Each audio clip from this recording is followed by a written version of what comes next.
The Thanksgiving Night Terror. It was a cold and windy Thanksgiving evening in the small town of Oak Ridge. The Johnson family had just finished a large dinner, and everyone was enjoying a cozy night by the fireplace. The house was decorated with autumn leaves, pumpkins, and candles. It seemed like the perfect evening, but little did they know this Thanksgiving would not be like any other. After dinner, the family gathered in the living room. Grandpa started telling old stories and the children played with their toys. The wind howled outside, making the windows rattle. Suddenly, there was a loud knock on the front door. "Who could that be?" Mrs. Johnson asked, surprised. It was already late, and no one was expected. Mr. Johnson got up to answer the door. As he opened it, no one was there. The night was dark, and the wind blew even stronger now, but on the doorstep, there was a small, old-looking box wrapped in brown paper. It had no address or name. Mr. Johnson picked it up, feeling an odd chill run through his body. "Maybe it's a mistake," he said, bringing the box inside.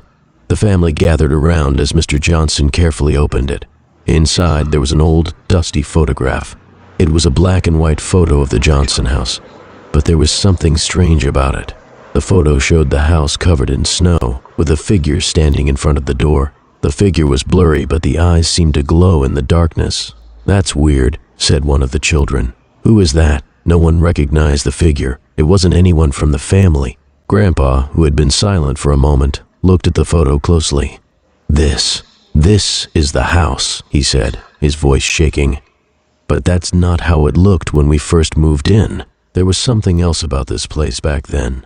Suddenly, the lights in the house flickered, and the temperature dropped. The family looked at each other, nervous. The wind outside began to howl louder, and strange noises filled the house. It was as if something was moving in the shadows. Grandpa stood up, his face pale. "I remember the stories," he said quietly. "The stories of a curse that haunts this house. They say that on Thanksgiving night, the spirits of the past return to claim what they lost." The family was shocked. "What are you talking about, Grandpa?" Mrs. Johnson asked, her voice trembling. "The original owners of this house," Grandpa continued, "they were victims of a terrible accident many years ago. Some say they never left, and tonight, they've come back for revenge." Before anyone could say another word, a cold wind rushed through the room. The doors slammed shut, and the family could hear whispers, faint but growing louder. The photograph that had been lying on the table now moved on its own, flipping to the next page. The figure in the photograph looked even closer, and its glowing eyes stared right at them. Suddenly, the clock struck midnight, and everything went quiet. The wind stopped. The doors slowly creaked open, as if inviting the family to leave. "Let's get out of here," Mr. Johnson shouted. The family rushed out of the house, leaving the cursed photograph behind. As they looked back at the house, the lights flickered one last time, and the silhouette of a figure stood in the window, watching them leave.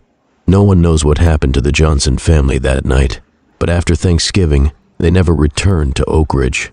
The house still stands, abandoned and dark, and some say that on Thanksgiving night, you can still hear the whispers of the past calling out to anyone who dares to come close.